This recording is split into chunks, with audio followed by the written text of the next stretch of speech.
그러려면은 이제 고양이가 어떤 아이인지에 대해서 먼저 이해를 할 필요가 있어요. 그래야 이제 아이들한테 필요한 환경을 이제 만들어줄 수 있으니까요. 첫 번째는 고양이 같은 경우에는 무리지어서 뭐 포식 행동을 하고 사냥을 한다기보다는 본질적으로 혼자서 돌아다니고 이제 하는 친구거든요. 야생 동물로서도 마찬가지고요. 그래서 여기에 따른 특징을 보면 첫 번째는요, 자기한테 익숙한 공간에 대한 집착이 굉장히 강해요.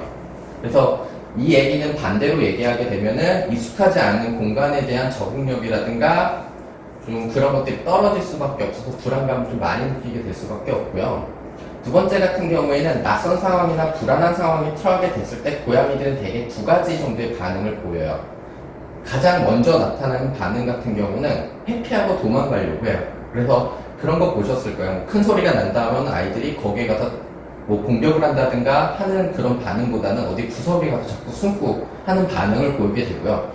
이런 것들이 여의치 않을 때 그 다음에 하는 것들 같은 경우에는 이제 싸우려고 하게 되거든요.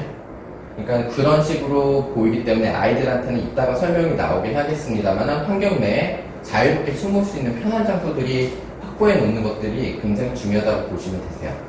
그리고 이거는 이제 진료를 볼 때 가장 어려운 부분이기는 한데 혼자서 이렇게 자기를 책임져야 되는 아이들이기 때문에 아프거나 약해진 것 같은 것들을 다른 사람들이나 혹은 다른 고양이 혹은 다른 동물한테 보여주는 걸 자꾸 피하려고 해요.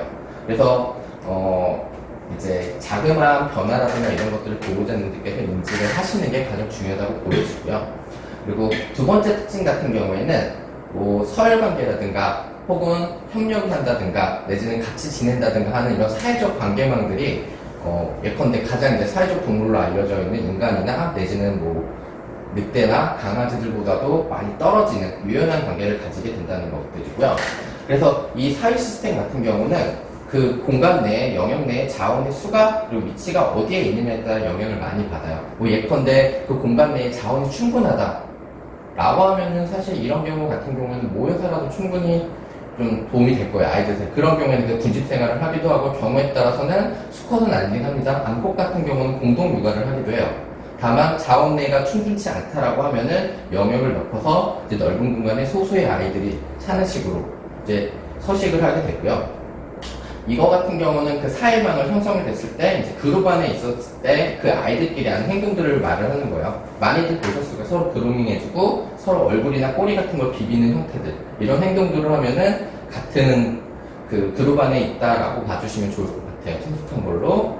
그리고 이제 세 번째 같은 경우에는 고양이들 같은 경우에는 이제 후각을 비롯해서 이런 감각으로 서로 이야기를 하고 자기를 표현하고 그리고 그걸로 해서 다른 고양이나 다른 동물들을 인지하는 능력이 뛰어나거든요.